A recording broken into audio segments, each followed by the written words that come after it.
મિત્ર કિસ્સે બધો નાસ્તો પાછો લાવી ને એને ભૂખ લાગી છે મને દૂધી ફટાફટ સમારી આવું તું નાસ્તો બનાવી દે ફટાફટ. સારું એડો 10 મિનિટમાં બનાવી એવો દૂધીનો કોક નાસ્તો બનાવી દેજો.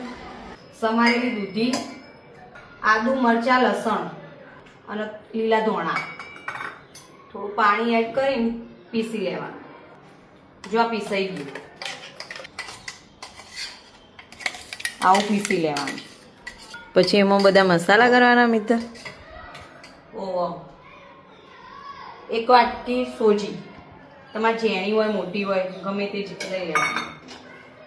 એનાથી અડધી વાટકી ચણાનો લોટ, પછી અડધી વાટકી દહીં. ખાટું હોય તો ઓછું લેવાનું ને મોળું હોય તો વધારે લેવાનું. તલ, અજમો, વરિયાળી, હું વરિયાળી પાવડર લીધો, આખી વરિયાળી લેવાય. હિંગ, સ્વાદ અનુસાર મીઠું, હળદર, ધોળા જીરું, આખું જીરું અને ખોળ. પછી બધું મિક્સ કરી દેવાનું ને પાણીની જરૂર પડે તો પાણી એડ કરવાનું, નહીં તો નહીં કરવાનું. જો બધું મિક્સ કરી દીધું, હવે લીંબુ અને તેલ 1 ડોકલી, એટલે સોફ્ટ બને. પછી મિક્સ કરી દેવાનું બધું અને 15-20 મિનિટ ઢોકીને પડી રાખવાનું. ખાવાના સોડા એડ કરવાના, પછી બરોબર મિક્સ કરવાનું એટલે ફૂલવા લાગે. બાફવા માટે મૂકી દેવાનું 10-15 મિનિટ. જો હવે તૈયાર થઈ ગયો. ચેક કરવું હોય તો આવી રીતે કરી દેવાનું, ચોટતું નહીં.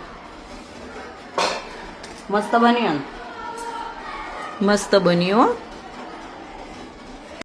જો મસ્ત ફૂલીને તૈયાર થઈ ગયા. હવે પેનમાં તેલ 2 ડોકલી મૂકી દીધું.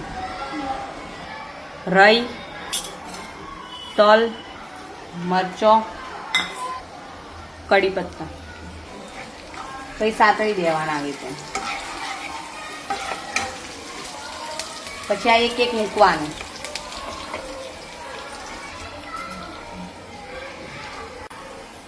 હવે આ 2 સાઈડ શેકી દેવાનું, કડક થાય ને ત્યાં સુધી શેકવા દેવાનું. હવે પલટાઈ દેવાના આવી રીતે.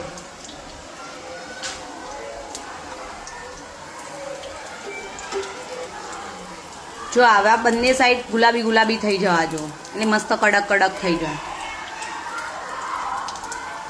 ક્રિશા, લે તાર નાસ્તો તૈયાર.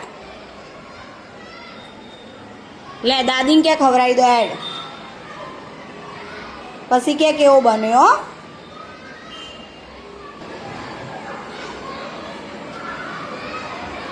કેવો મસ્ત. નાસ્તામાં લઈ જવાય ને તારે સ્કૂલમાં? તો સ્કૂલમાં હવે લઈ જજે તાર નાસ્તામાં.